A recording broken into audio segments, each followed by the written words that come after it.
ایک کانفرنس ہوئی تھی، 2 روز کوفہ میں ہوئی اور پھر ایک کربلا میں ایک دن ہوئی، جس میں مختلف مقالے اور تھیسس پیش کیے گئے تھے امام زمان علیہ السلام کے بارے میں۔ اس میں ایک تھیسس اس بارے میں تھا کہ عقیدہ مہدویت کو کیا کیا خطرات لاحق ہیں۔ 12 خطرات اور رسک لکھے تھے ان صاحب مقالہ نے۔ اب میں 12 تو اس وقت نہیں پڑھ سکتا آپ کے سامنے۔ اس میں سے مثلا ایک یہ تھا کہ جھوٹی ملاقاتوں کے دعوے، یہ ایک بہت بڑا رسک ہے اور اس پہ بہت سارے جوان بہہ جاتے ہیں جذبات میں آ کے۔ تب بعض جگہوں پر ایران اور عراق میں اس طرح سے بھی کہ ایک مسلح خالی بچھا ہوا ہے اور کچھ خواتین پیچھے کھڑی ہو گئیں، تو آپ نماز جماعت پڑھنی، کس کی بھی جماعت پڑھنی کہ امام زمان علیہ السلام کھڑے ہوئے یہاں پر، اور باقاعدہ پھر انہوں نے زری بنا دی اس کے اطراف میں کہ امام زمان علیہ السلام جماعت پڑھاتے ہیں یہاں پر۔ ایسے واقعات ہو چکے ہیں اور ہو رہے ہیں۔ تو یہ نہیں کہہ رہا میں کہ ملاقات ہو نہیں سکتی، ملاقات ہوئی ہے بعض علماء کی۔ سید مہدی بحر العلوم کہتے ہیں کہ میں مسجد کوفہ میں پہنچا تو میں نے محراب میں دیکھا کہ امام زمان علیہ السلام ہیں اور فرما رہے ہیں کہ مولا یا مولا یا انت المولا وانا العبد هل يرحم العبد الا المولا، مناجات امیر المومنین کو پڑھ رہے ہیں وہاں پر۔ تو یہ جو ملاقاتیں ہیں ان علماء کی اور اس طرح کی ملاقاتوں میں فرق کیا سمجھیں، کیا صحیح کیا غلط؟ ان علماء کی ملاقاتوں میں تقریباً یہ ہے کہ ان کے مرنے کے بعد اظہار ہوا کہ انہوں نے ملاقات کی تھی۔ انہوں نے ان ملاقاتوں کا کہہ کر اپنے لیے کوئی دربار نہیں سجا لیا۔ یہ بہت امپورٹنٹ ہے کہ اپنی پیری مریدی کا سلسلہ شروع ہو گیا، اپنی ایک دکان کھول لی، جہاں یہ ہونے لگے جھٹلائیں۔ یہ خطرات میں سے ایک۔ اس طرح عقیدہ مہدویت کے خطرات میں سے ایک ہے ہر واقعے کو تطبیق دے دینا کہ بس امام کے ظہور کی علامت پوری ہو گئی۔ سیریا میں یہ ہوا، امام کا ظہور ہونے والا ہے۔ یمن میں یہ ہوا، امام کا ظہور ہونے والا ہے۔ عبداللہ مر گیا بادشاہ، امام کا ظہور ہونے والا ہے۔ ہر کچھ عرصے بعد آپ کو واٹس ایپ پہ میسیجز ملیں گے، اور اسی میں ساتھ میں شامل کر لیجئے وقت کو متعین کرنا۔ ابھی میں 2 دن پہلے یوٹیوب پہ دیکھ رہا تھا کہ 2025 پہ امام مہدی کا ظہور ہونے والا ایک ویڈیو تھی۔ کذب الوقات، ان کا وقت متعین کرنے والوں کو جھٹلاؤ۔ اور یہ جو علامتیں ہیں، دیکھیں ان علامتوں کی مثال پتہ کیا ہے؟ آپ سڈنی سے میلبرن آ رہے ہیں، 800 کلومیٹرز کی ڈرائیو ہے۔ آپ ابھی 100 کلومیٹرز آگے بڑھے کہ ایک بورڈ آیا کہ میلبرن 700 کلومیٹرز اوے، مثال کے طور پر۔ تو اس بورڈ کو دیکھ کر آپ نہیں کہیں گے او بھائی یہ تو بورڈ آ گیا، علامت پوری ہو گئی، امام آنے والے۔ یہ 700 کلومیٹر پہلے والی علامت ہے۔ امام کے ظہور کی علامتوں میں سے ایک بتلایا گیا ہے کہ بنی عباس کا ڈاؤن فال ہو جائے گا۔ بنی عباس تو 7 سینچریز پہلے ختم ہو گئے۔ ایک سیاہ پرچم والا لشکر نکلے گا خراسان سے، وہ بھی 700 سال پہلے ہو گیا۔ کچھ علامتیں وہ ہیں کہ by the course of time یہ ہوتی رہیں گی، ضروری نہیں ہے کہ اس کے اگلے دن امام کا ظہور ہونا ہے۔ آپ مطمئن کب ہوں گے کہ بس اب میلبرن آئے؟ جب آپ دیکھیں گے ویلکم ٹو میلبرن، وہ بورڈ دیکھیں گے آپ۔ وہ علی علامتیں کون سی ہیں کہ جہاں یہ علامت ہوئی اور بس اب امام کا ظہور ہے؟ وہ 5 ہیں، 5 سے زیادہ نہیں ہے۔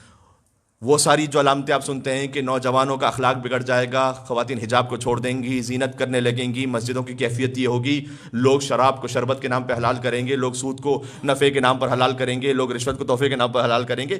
یہ by the course of time یہ ہوتا رہے گا۔ مینس کہ ابھی آپ کی ڈیسٹینیشن ہے ابھی 800 کلومیٹر، 700 کلومیٹر، 600 کلومیٹر، معلوم نہیں کتنے 100 سال باقی ہیں، لیکن یہ اس درمیان میں ہوگا یہ سب۔ تو فوراً کب کون سی علامت ہو؟ وہ حتمی 5 علامتیں۔ ایک ہے خروج سفیانی، سفیانی خارج ہوگا۔ اب یہ کون ہے سفیانی؟ فی الحال نوبڈی نوز۔ بہرحال ضد اہل بیت ہے۔ اس کی ایک علامت ایسے کہ ہم کیسے پتہ چلے کہ سفیانی؟ اب کوئی بھی خارج ہو گیا، کوئی بھی شیعوں کے خلاف ایک لشکر نکلا تو ہم کہیں گے یہ سفیانی ہے۔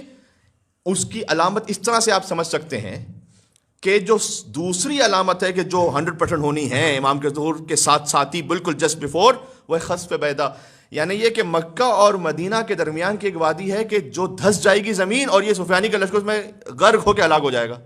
جب یہ ہو واقعہ تو اب امام علیہ السلام کے ظہور کی ایک حتمی نشانی پوری ہوئی۔ 3rd علامت ہے صحیح آسمانی، جو زیادہ تر علماء کہتے ہیں کہ رمضان المبارک میں شب قدر میں ایک ایسی آواز سنائی دے گی کہ جو ساری دنیا سنے گی۔ امام علیہ السلام کے ظہور کی علامتوں میں سے ایک یہ۔ فی الحال ابھی تک کوئی شب قدر ایسی نہیں گزری کہ جس میں کوئی ایسی آسمان سے آواز آئے جسے ساری دنیا سنے۔ یہ حتمی علامتوں میں سے کنفرم۔ اس کے بعد خروج یمانی، امام علیہ السلام کا ایک چاہنے والا، ان کا خروج، اور قتل نفس زکیہ۔ قتل نفس زکیہ ایک سادات میں سے ایک ہستی جن کو رکن و مقام کے درمیان مارا جائے گا، یعنی حجر اسود اور مقام ابراہیم کے درمیان. اور امام علیہ السلام نے فرمایا کہ حضرت آدم سے لے کر اس زمانے تک خانہ کعبہ کی ایسی توہین نہیں ہوئی ہوگی جو اس وقت ہوگی. امام علیہ السلام کی جانب سے وہ نمائندے ہوں گے جو امام کے بہاف پر مختلف امور کو انجام دے رہے ہوں گے اور مختلف لوگوں سے کنیکشن میں ہوں گے. ان کا قتل ہوگا حجر اسود و مقام ابراہیم کے درمیان، یعنی عین خانہ کعبہ کے سامنے. بس اس وقت پھر امام علیہ السلام کی ندا آئے گی کہ اب جو حجتیں تمام ہونی تھیں وہ پوری ہو گئیں. اب ایک شریف النفس سید کا قتل ہوا خانہ کعبہ کے سامنے. اب امام علیہ السلام پھر ظاہر ہوں گے. تو یہ 5 علامتیں وہ ہیں کہ جو کنفرم اور حتمی. تو اگر آپ ہر قسم کی علامت کو امام علیہ السلام کے ظہور پہ فٹ کرتے رہیں گے کہ بس اب یہ ہو گیا ہے لیبنن میں، یہ ہو گیا سیریا میں، یہ ہو گیا پاکستان میں، یہ ہو گیا وہاں پر، اس کا مطلب یہ کہ امام کا یہ خدمت نہیں کرے عقیدہ مہدویت کی. کیوں؟ بس اس میں مجھے بات بڑھتی چلی جا رہی ہے. کیوں نہیں ہم خدمت کریں عقیدہ مہدویت کی؟ اس لیے کہ آج جو ہم کہہ رہے ہیں نا یوٹیوب پہ ریکارڈ ہو رہا ہے، تو آج سے 20-25 سال پہلے اگر کوئی یہ کہنا شروع کر چکا ہو ہر قسم کی علامت کو دیکھ کر، اور اگر آج میں یہ کہہ رہا ہوں اور فرض کیجئے کہ میرے کہنے کے 100 سال بعد 200 سال بعد کوئی اس ویڈیو کو سامنے لے آئے اور لا کر یہ کہے، یا جوان بار بار جو ہمارے سن رہے ہیں یہ نسلاً بعد نسلیں سنتے رہیں، بولنے والوں کو، خطبہ کو، علماء کو، اور پتہ چلا 10 نسلیں گزر گئیں اور ہر ایک نے سنا اب یہ اس علامت کے بعد ہونے والا ہے، ظہور بہت قریب ہے، بہت قریب ہے، آخری زمانہ آ گیا، بس امام کا ظہور قریب ہے. تو ایک تو وقت آئے گا کہ جب وہ کہیں گے کہ یہ کیا ہو رہا ہے، اس میں کوئی حقیقت ہے کہ نہیں ہے. تو وہ شیر آیا والا واقعہ آپ نے سن رکھا ہے کہ 25 مرتبہ کہا کہ شیر آیا اور نہیں آیا تھا، اور جب آ گیا تو پھر کسی کو یقین نہیں آیا کہ آ گیا تھا. یہ ہے عقیدہ مہدویت کی ایک تھریٹ، رسک، جس کا ہمیں خیال کرنا ہے.